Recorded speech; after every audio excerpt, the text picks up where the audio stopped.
¿Te imaginas tener un trabajo donde hagas lo que hagas, todo el mundo te odia? Pero si no lo haces te matan. Así era ser verdugo en la Edad Media, un oficio oficial, necesario y brutal, pero tan mal visto que ni la peste te quería de vecino. Entre ejecuciones públicas, torturas y castigos espantosos, el verdugo era el encargado de hacer el trabajo sucio y cargar con las consecuencias. En este vídeo vamos a descubrir cómo era realmente la vida de estas figuras temidas y repudiadas, desde la presión de cortar cabezas con hachas mal afiladas hasta el aislamiento social, la culpa, el rechazo y la miseria económica. ¿Sabías que muchos verdugos heredaban el puesto o eran criminales conmutados, o que algunos vendían partes del cuerpo del ejecutado como medicina popular? Si quieres conocer el lado más humano y trágico de uno de los trabajos más oscuros del pasado, quédate hasta el final. Dale like, suscríbete y dime en los comentarios si tú podrías haber hecho este trabajo sin perder la cabeza. Literalmente. Y ahora sí, sin más dilaciones, empecemos. Hoy vamos a descubrir por qué ser verdugo en la Edad Media era un trabajo que nadie deseaba, ni siquiera para hacer un currículum. Primero, hablemos de lo que realmente hacían estos personajes. El verdugo no solo se encargaba de ejecutar a los condenados, sino que era una figura clave en el sistema de justicia medieval. Sin ellos, las sentencias no se cumplían. Era como el último eslabón de una cadena que aseguraba que la justicia se hiciera, aunque sonara un poco extremo, ¿verdad? Pero ¿sabías que ser verdugo era un trabajo con una carga social muy pesada? La gente no solo les tenía miedo, sino que también los despreciaba. Imagina que tu vecino es el tipo que se encarga de hacer el trabajo sucio de la justicia. Es como vivir al lado del que siempre se queda con el último pedazo de pizza. Nadie quiere acercarse a él. Los verdugos eran vistos como parias, estigmatizados por su ocupación. La mayoría de la gente prefería no tener nada que ver con ellos. Era como tener un trabajo en una tienda de brujería en un pueblo que cree en la magia negra. Y a pesar de su estigmatización, el verdugo tenía un rol oficial y reconocible. Su trabajo estaba regulado, tenían responsabilidades y en algunos casos incluso recibían un salario del rey. Sí, un salario. Así que, aunque su vida era complicada, eran parte del engranaje judicial, eran responsables de llevar a cabo las sentencias, y eso, queramos o no, era necesario en ese momento. Así que después de ver cómo la justicia medieval funcionaba, veamos quiénes eran los que llevaban a cabo estas decisiones fatídicas. Pero no se vayan, porque esto es solo el comienzo de un viaje oscuro y sangriento. Vamos a profundizar más. Si pensabas que tu trabajo era estresante, espera a escuchar cómo era un día típico para un verdugo. Habiendo visto qué papel jugaba el verdugo en la sociedad, ahora veamos cómo era su día a día. Imagina esto. Te despiertas por la mañana, tomas tu café y te preparas para un día de trabajo que incluye decapitaciones o ahorcamientos. Sí, así de intenso. Estos métodos no eran una broma. La decapitación requería precisión, un solo golpe, y si fallabas, la situación se volvía un poco más complicada. Y el ahorcamiento, bueno, digamos que había que calcular bien la caída. Aquí, el margen de error no existía. Ahora, la presión emocional y física que enfrentaban era brutal. Imagínate el peso de ser la persona que quita la vida a alguien, mientras una multitud grita y espera. Las ejecuciones públicas eran un espectáculo, como un partido de fútbol, pero con un desenlace mucho más sombrío. La adrenalina corría, pero no por el lado positivo. Los verdugos se convertían en el centro de atención, y no de la forma en que uno sueña con serlo. La multitud tenía reacciones variadas. Algunos aplaudían, otros lloraban. Una mezcla de morbo y justicia, todo en un mismo lugar. Y ahí estaba el verdugo, con el mismo pesito hicieron corazón latiendo a 1000 por hora, lidiando con esa presión. No era simplemente un trabajo, era un verdadero tormento emocional. Y si pensabas que cortar cabezas era fácil, piénsalo de nuevo. Y prepárate para una sorpresa sangrienta. En la próxima sección exploraremos el impacto duradero que esta vida tenía en los verdugos. Así que agárrate, porque esto se va a poner aún más intenso. ¿Creías que tenías un horario complicado? Imagina ser verdugo y no saber cuándo te tocaría trabajar. Las ejecuciones no tenían un calendario predecible. Era como un videojuego donde el jefe final aparece cuando menos te lo esperas. Sorpresa, a trabajar. Y hablando de trabajo, ser verdugo no era como tener una nómina fija. La inestabilidad económica era la norma. La mayoría de estos profesionales tenían que buscar otros trabajos para llegar a fin de mes. Así que, además de ser verdugo, podrías encontrarte con un verdugo repartiendo cartas o vendiendo frutas en el mercado. Una combinación interesante, ¿verdad? Imagínate la escena. Hola, soy el verdugo, pero hoy tengo un descuento en naranjas. Llévate 2 y te regalo una ejecución. Era una vida de malabares, tratando de encontrar un equilibrio entre trabajos extra y ese temido llamado que podría llegar sin previo aviso. Así que si vives de una nómina, concédele un par de aplausos a tu jefe, porque la vida del verdugo no era nada fácil. Con horarios inciertos y la presión económica a cuestas, podías decir que el trabajo de verdugo era todo menos rutinario, y eso que a muchos les parece que su trabajo es un verdadero horror. ¿Sabías que las hachas de los verdugos eran más desechables que las de un carnicero de hoy en día? Sí, así como un teléfono viejo que decides reemplazar por uno nuevo porque ya no sirve. La calidad de las herramientas que utilizaban era clave. Un verdugo no podía permitirse un hacha que se desgastara o se rompiera al primer uso. Imagina la situación. Y no hay segunda oportunidad en ese trabajo. Hablemos de las hachas de verdugo en comparación con las de un carnicero. Las del verdugo eran más pesadas, diseñadas para un golpe contundente. Mientras que un carnicero necesita precisión para filetear, el verdugo se enfocaba en la eficiencia brutal. Pero aquí está lo interesante. Muchos verdugos fabricaban sus propias herramientas. Así que, además de cortar cabezas, también eran un poco como los DIY de la época, ¿no? Tenían que saber afilar, mantener y hasta reparar sus propios equipos. Era como ser un mecánico y un chef al mismo tiempo, pero con un enfoque mucho más drástico. Y no olvidemos la importancia de la ingeniosidad. Un buen equipo no solo era cuestión de tener la herramienta adecuada, sino de saber cómo usarla. Un verdugo hábil podía marcar la diferencia en un trabajo bien hecho y uno que no lo era. La precisión y el cuidado en la ejecución eran cruciales, así que, después de ver lo que enfrentaban en su trabajo, hablemos de algo que podría hacer su vida un poco más fácil: sus herramientas. Recuerda, si alguna vez ves a un verdugo, ofrécele un afilador. Nunca se sabe cuándo podría necesitarlo, y por si fuera poco, también eran los terapeutas de la época, pero con un enfoque un tanto extremo. Después de hablar de sus herramientas, veamos cómo el verdugo también se metía en el negocio de la tortura. Sí, así como lo oyes, no solo estaban ahí para ejecutar a los condenados, sino que también jugaban un papel clave en obtener confesiones. Imagínate que eres un verdugo medieval. Tu trabajo no solo consiste en dar el último adiós a los malhechores, sino que también estás en la primera fila del circo de la tortura. Todo un multitasker. Los métodos que utilizaban eran todo menos sutiles, desde torturas físicas hasta técnicas psicológicas que harían que hasta el más valiente se desmoronara. La buena vieja carpintería de confesiones. ¿Te imaginas el estrés? ¿Confesarás o prefieres una nueva experiencia de dolor? Era como un juego de verdad o reto, pero con muchísimos más gritos. Y la percepción del verdugo en la comunidad.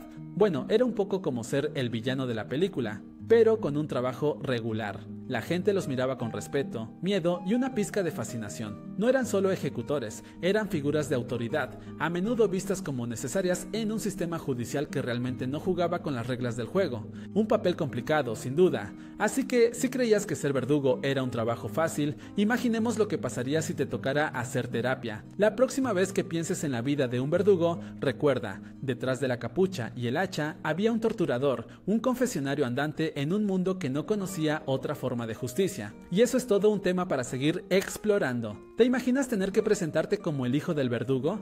Eso sí que es romper el hielo en una fiesta. Ahora que hemos visto el trabajo de un verdugo, hablemos de cómo esto afecta a la familia. Primero, hablemos de la estigmatización. Ser parte de la familia de un verdugo no era precisamente un paseo por el parque. Los hijos y cónyuges llevaban el peso de un apellido que muchos miraban con desdén. La gente no se preocupaba por conocerlos, solo veían la profesión.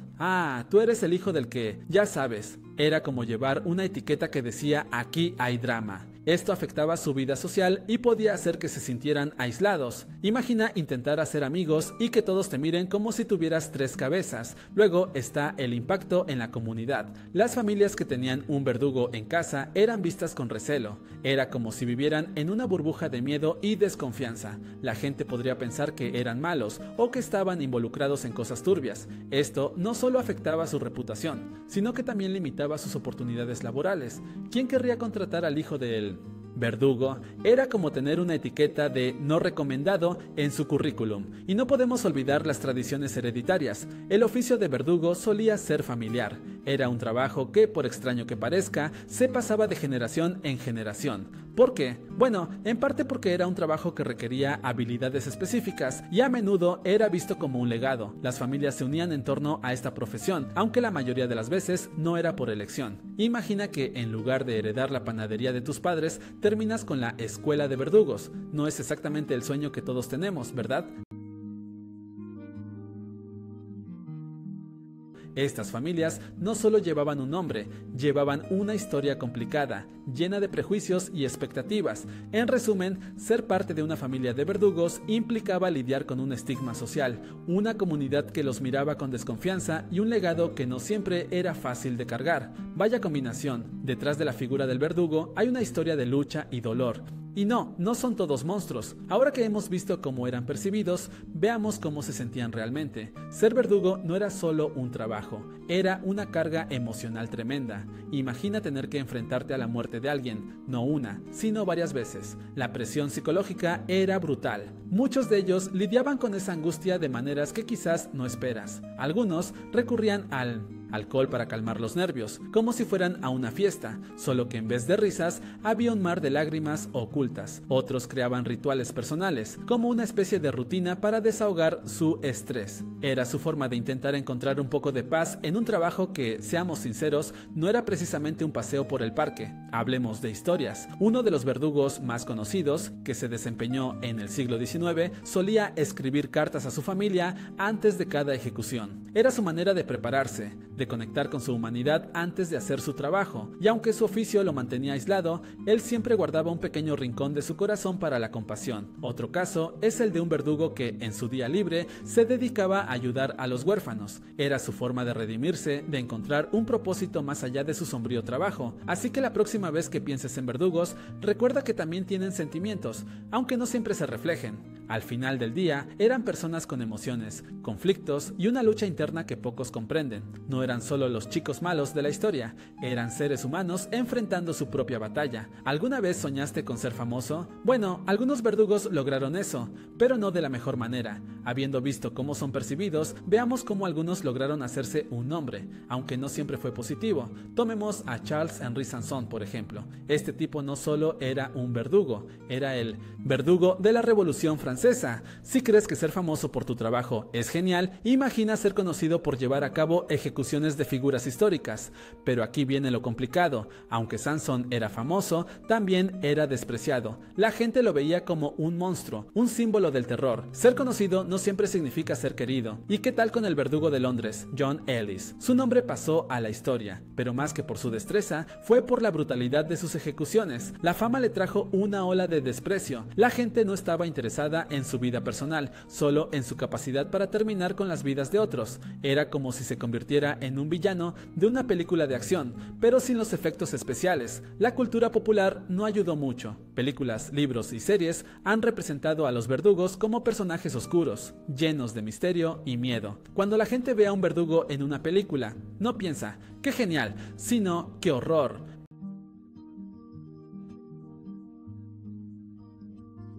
La fama puede ser un arma de doble filo, y en el caso de los verdugos, eso es más cierto que nunca. Así que sí, ser un verdugo famoso podría sonar genial, pero la realidad era bastante menos glamorosa. En lugar de admiración, muchos recibieron desprecio y miedo. La fama que pensaron que sería un regalo, a menudo se convirtió en una carga. Así que la próxima vez que pienses en la fama, recuerda, no siempre es tan brillante como parece. Y ahora vamos a ver cómo la imagen de los verdugos ha evolucionado en la cultura popular. No te lo pierdas. Y no solo los hombres llevaban la soga, también había mujeres que hacían el trabajo sucio.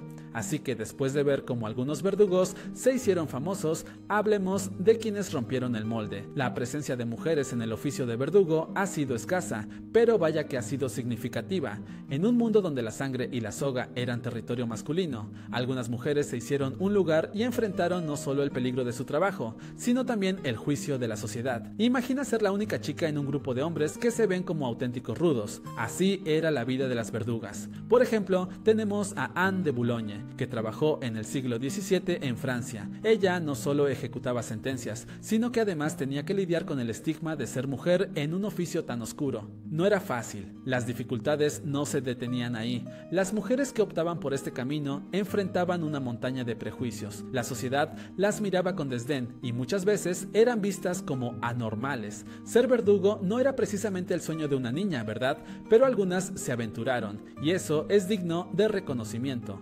Otra figura notable es Elizabeth Fry, una de las pocas verdugas en Inglaterra. No solo estaba en la cuerda floja, sino que también trabajó para reformar el sistema penitenciario, una verdadera multitasking. Entre la ejecución y la lucha por los derechos, una mujer que rompía con todos los esquemas. Así que si pensabas que el machismo era un concepto moderno, te sorprenderás con la historia. Las verdugas no solo eran parte del espectáculo, sino que tenían que demostrar su valía en un mundo que no siempre les daba la bienvenida. Eso sí que es valentía, así que la próxima vez que pienses en verdugos, no te olvides de ellas. Las mujeres también dejaron su huella en este oscuro capítulo de la historia, y vaya que fue un trabajo duro.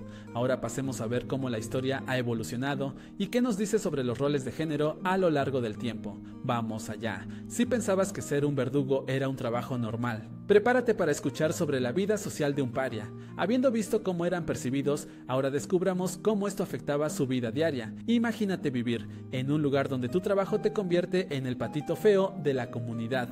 Los verdugos enfrentaban un aislamiento social brutal. La gente no quería ni acercarse a ellos. Era como si llevaran un letrero gigante que decía: "No me hables". Muchos pasaban sus días en soledad, porque el simple hecho de ser verdugo los hacía objeto de rechazo. Sus vecinos preferían ignorarlos, como si fueran un mal olor que no se puede quitar. Y no solo eso, la vestimenta también era un tema. Tenían que llevar ciertos símbolos que los identificaban como verdugos. No podían vestirse como cualquier persona normal. Era como si cada vez que salían a comprar pan estuviesen en un desfile de modas de la muerte. Imagínate ir al mercado y que todos te miren con cara de ¿qué está haciendo este aquí? Era una lucha constante por encajar, por mostrar que eran más que solo su oficio. Intentaban ser parte de la comunidad, pero todo era un desafío. Algunos eran más astutos, buscaban maneras de relacionarse, como un superhéroe tratando de ocultar su verdadera identidad. Pero al final del día, siempre había alguien recordándoles que eran verdugos, y eso dolía. Así que si alguna vez te sientes excluido, recuerda que siempre hay alguien que lo está pasando peor, como un verdugo. La vida diaria para ellos era un constante tira y afloja entre el deseo de ser aceptados y la realidad de su trabajo. En el fondo eran personas que solo querían un lugar en el mundo, aunque su ocupación les hacía más difícil encontrarlo. Y ahí lo tienes, la vida de un verdugo no es solo trabajo, es un juego complicado de relaciones sociales. En la próxima sección profundizaremos en cómo estos personajes, a pesar de todo, intentaban ser vistos como humanos. No te lo pierdas, los verdugos han sido protagonistas en la cultura, pero no de la manera que uno esperaría. A lo largo de la historia su imagen ha cambiado más que un disfraz de Halloween. En canciones, leyendas y cuentos, estos personajes han sido retratados de 1001 formas, desde el verdugo como un villano temido, hasta el que se convierte en un antihéroe. Su historia se ha contado de maneras muy variadas. Por ejemplo, en la música popular encontramos canciones que los presentan casi como rockstars, llenos de misterio y drama. Piensa en Hangman de la banda británica The Black Keys, donde el verdugo se convierte en un símbolo de justicia, pero también de venganza. Es como si fueran los protagonistas de un thriller donde el final nunca es claro, pero no siempre ha sido así. En épocas pasadas la figura del verdugo era vista con respeto, incluso admiración. Eran considerados necesarios para mantener el orden, como si fueran los guardias de seguridad de la sociedad, pero con hacha en mano. Sin embargo, con el paso del tiempo, la opinión pública ha cambiado. Hoy en día, la imagen del verdugo es más compleja. Pasaron de ser figuras temidas a ser casi cómicas en algunas representaciones. ¿Alguien ha visto la serie de Netflix The Punisher? Aquí, el verdugo se mezcla con el héroe que busca justicia a su manera, lo que nos hace cuestionar si realmente son tan malos. Hoy en día, el verdugo se ha transformado. Ahora los vemos en películas y series donde su papel es cuestionado, como si fueran parte de una sitcom donde el humor negro se mezcla con el drama. Es un poco como ver a un villano de Disney, pero con un giro oscuro. Así que si alguna vez escuchas una canción sobre un verdugo, prepárate para reír y llorar a la vez. La representación de estos personajes nos muestra muestra cómo hemos cambiado en nuestra forma de ver la justicia, el castigo y por supuesto la cultura popular, y eso es lo que hace que sus historias sean tan fascinantes. En resumen, ser verdugo era un trabajo oscuro y complicado, lleno de matices. A lo largo de este video hemos visto cómo estos personajes, a menudo malinterpretados, llevaban una carga enorme en sus espaldas. Desde las técnicas que utilizaban hasta el estigma que enfrentaban en su vida diaria, la figura del verdugo no era solo la del chico malo de la historia. Hemos hablado de su vida personal, que no era nada fácil. Muchos de ellos vivían en la sombra, con miedo a ser rechazados por la sociedad. Además, su trabajo estaba rodeado de un halo de misterio y aversión, lo que complicaba aún más sus relaciones. Y ni hablar de cómo se les representaba en la cultura popular, desde películas hasta libros, siempre con ese toque dramático que no ayuda a entender su verdadera realidad. Reflexionando sobre su legado, es interesante ver cómo la percepción de los verdugos ha cambiado con el tiempo. En la Edad Media eran figuras casi necesarias, pero hoy en día son recordados con un aire de desdén. En nuestra sociedad contemporánea, a menudo olvidamos que, detrás de cada ejecución, había una persona que cumplía con un deber, aunque fuera uno muy polémico. Así que la próxima vez que pienses en justicia, recuerda a los que estaban detrás de la soga.